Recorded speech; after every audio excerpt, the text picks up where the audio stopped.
This is a guest essay written by Nahum Kaplan of Moral Clarity.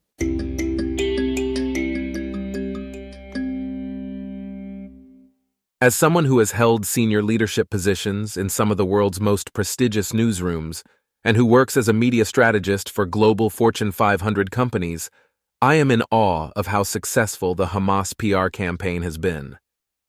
Hamas's PR strategy has been highly effective because it has turned mainstream media, policymakers, and corrupt United Nations officials into spokespeople and campaigners for an Islamist terror agenda. Here is how they have achieved it. Number 1. They built on 1,500 years of anti-Semitism. Hamas correctly identified that anti-Semitism was only dormant in the West, and that they just needed to wake the sleeping monster.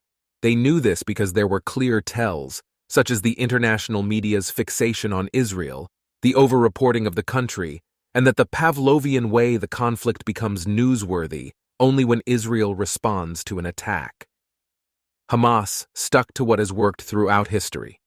The blood libel trope was modernized into accusations of genocide and deliberate starvation, while the trope of Jews being responsible for their persecution was updated with the notion that Israel had turned Gaza into an open-air prison. Number 2, they leveraged their numerical advantage. With more than 1 billion Muslims globally, Hamas knew it had a huge virtual army it could activate on social media to reach a global audience.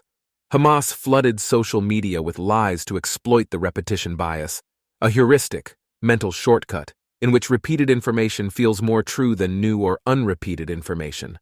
Social media repeated these lies exponentially, aided by extensive use of AI-generated photographs. The Palestinians also exploited another numerical advantage, the number of Muslim states, which is 48. This has given them weight in forums such as the United Nations and its various committees and bodies, creating a suited army of bureaucrats with credible titles to tell lies to the international press. Almost comically, Iran has just assumed the presidency of the UN Conference on Disarmament. That is the same Islamic Republic that funds, arms, and trains Hamas in Gaza, Hezbollah in Lebanon, the Houthis in Yemen, and ships arms to Russia to use in its invasion of Ukraine. Number 3. They controlled the information flow. Hamas and the Palestinian Authority have used traditional authoritarian tactics to control the information flow from areas they govern. Reporters cannot report freely or unfavorably from Palestinian-controlled territories if they want to retain access. Threats of violence keep the few unsympathetic local reporters in check. Exploiting the inability of most media to report from Gaza directly, Hamas has used local Gaza journalists to feed lies, distorting images, and fabricated data to the credulous international media. Time and again, the foreign press has swallowed them, including claimed civilian death toll numbers that are demonstrably untrue, and presume every person killed was a civilian. Hamas has only needed the media to report its numbers, knowing that if repeated enough, they be treated as true, and that no one will pay attention to the fine print stating they are unverified. Hamas at one point even had the media complaining that Israel was simultaneously not allowing reporters access to Gaza and targeting journalists there. Number 4. They mastered the 24-hour news cycle. The internet has blurred the traditional lines between print and television news, turning all news media into digital services beholden to the 24-hour news cycle.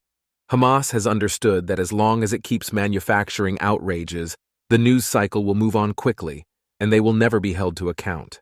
The Qatar-funded Al Jazeera, which has the veneer of a real news organization, has played a key role in this. Number 5. They have exploited a post-truth world. Hamas recognized that the post-modernist rot has resonated in much of the West, including across its media and universities. The belief that people can not only have their own opinions but their own facts sounds laughable, but it has become worryingly normal. Political tribes express opinions mainly as identity signals, and tribal loyalty is more important to these people than truth or even reality. Hamas has understood that this liberates it from any need to have a fact-based narrative. Number 6. They use simple slogans. From the river to the sea, by any means necessary, and no peace on stolen land are controversial. They call for and justify genocide, grab headlines, make for good visuals, and have strong mimetic qualities. Number 7. They poisoned the West's intellectual well. Western universities are not anti-Semitic and anti-Israel by chance. This has been part of a long, concerted, and well-funded campaign. Qatar, which helps fund Hamas and allows its leaders to enjoy luxurious lifestyles in its capital, Doha, has invested billions of dollars in U.S. universities going back to 2001. Qatar is now getting a return on its investment. Say what you like about Islamists, but they do not suffer from the short-term thinking that plagues the modern West. They have a multi-generational plan to bring down the West, and they have systematically mal-educated a generation of intellectuals, journalists, and policymakers. Number 8. They have used extremist tactics at rallies and demonstrations. Aggressive mob behavior at rallies globally has ensured domination of the news cycle, whereas peaceful Jewish rallies do not stand a chance in the digital age, in which footage of angry, threatening, and violent mobs are irresistible. From lighting flares and attacking Jews to defacing statues and picketing Holocaust museums, the campaign to grab the headlines has been relentless and effective. Number 9. Hamas has exploited the rise of activist journalists. The days of journalists reporting nothing but the facts are long gone, as the number of journalists who have signed pro-Palestinian petitions in newsrooms around the world shows. It is odd that journalists should want to advertise their partiality, but the social status gained from such performative grandstanding has proved too alluring. These petitions provide information that helps Hamas's propaganda arms know who to target and where they will get sympathetic coverage. And lastly, number 10. They have used a pure inversion strategy. This involves telling lies that are the precise opposite of what is true, allowing Hamas to claim that Israel and those shifty Jews are lying about everything. Consider these examples. Hamas-Li. Israel is a colonialist state. The reality, Israel's recreation was decolonization. The Jews are the indigenous people of Israel. It was Jewish insurgents who drove the British out of Palestine. The British were the last in a long line of colonizers that includes the Arabs. Hamas-Li. Israel is imperialist. The reality, Israel is small. It is only 470 kilometers, 290 miles, north to south, and 135 kilometers, 85 miles, east to west. It is surrounded in all directions by large Arab and non-Arab Muslim states. The tiny speck on the map is not an empire. That is absurd. Hamas-Li. Israel is engaged in ethnic cleansing. The reality, the Jews are the victims of ethnic cleansing from Europe and the Arab world. About 21% of Israelis are Arabs, and another 5 million Palestinians live in what was British Mandatory Palestine. By contrast, there are no Jews in Palestinian territories because they were ethically cleansed. Hamas-Li. Israel is committing genocide. The reality, the Jews were the victims of the worst genocide in history in the Holocaust, and on October 7th were the victim of a genocidal attack from Hamas. Furthermore, the U.S. Census Bureau International Database shows that the Palestinian population of Gaza was nearly 270,000 in 1960, more than 340,000 in 1970, more than 430,000 in 1980, nearly 650,000 in 1990, 1.1 million in 2000, 1.5 million in 2010, and 2.1 million in 2023. This is the opposite of what would happen if there was genocide. Hamas-Li. Israel is bombing Gaza indiscriminately. The reality, Israel is targeting Hamas terrorists who are using civilians as human shields. Despite this, it has achieved the lowest civilian-to-combatant ratio in the history of warfare. It has achieved this by warning of attacks, creating civilian passages and safe zones, and by using precision-guided weaponry.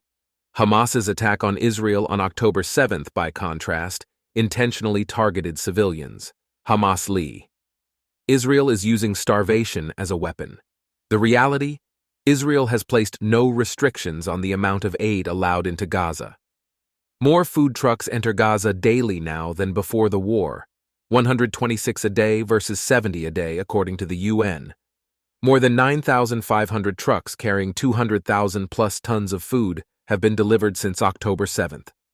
This makes Israel the only country in history to provide aid to its enemy during a war, and to one holding Israelis hostages at that. Food security is a serious issue because Hamas is hijacking and hoarding aid and selling it for an easy profit. Hamas has threatened to kill anyone in Gaza who helps Israel secure incoming foreign aid. Hamas. Israel is an apartheid state. The reality: all Israeli citizens have full rights whether they are Jews, Arabs, Druze, Circassians, or anything else. Citizens in the Arab states and the Palestinian territories, by contrast, have no democratic or political rights. Hamas. Israel is built on stolen land. The reality: Israel is the only country in the world built partly on purchased land. This is the myth of stolen Arab land. Hamas. Israelis are white European Jews. The reality: this fiction is perverse as it legitimizes racism against white people. In any case, there are Jews of every skin color. Only 30% of Israelis are Ashkenazi, European Jews. Almost 45% are indigenous Mizrahi Jews. There are many others, such as Maghrebi Jews and Ethiopian Jews. Hamas. Israel is attacking civilians. The reality: Hamas uses civilians to defend its soldiers, while Israel uses its soldiers to defend its civilians. Hamas. Israel does not want peace.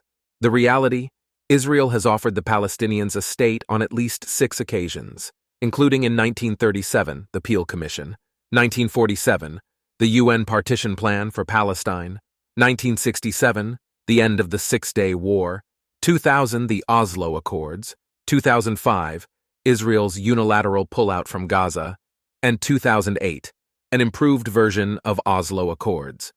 On each occasion, the Palestinians rejected peace. Hamas. Israel is an occupying force. The reality: Israel has not been in Gaza since 2005, when it unilaterally pulled out. Hamas then gained power and built a terror state. That is how Hamas has done it. It is a stunning, if somewhat dystopian, achievement.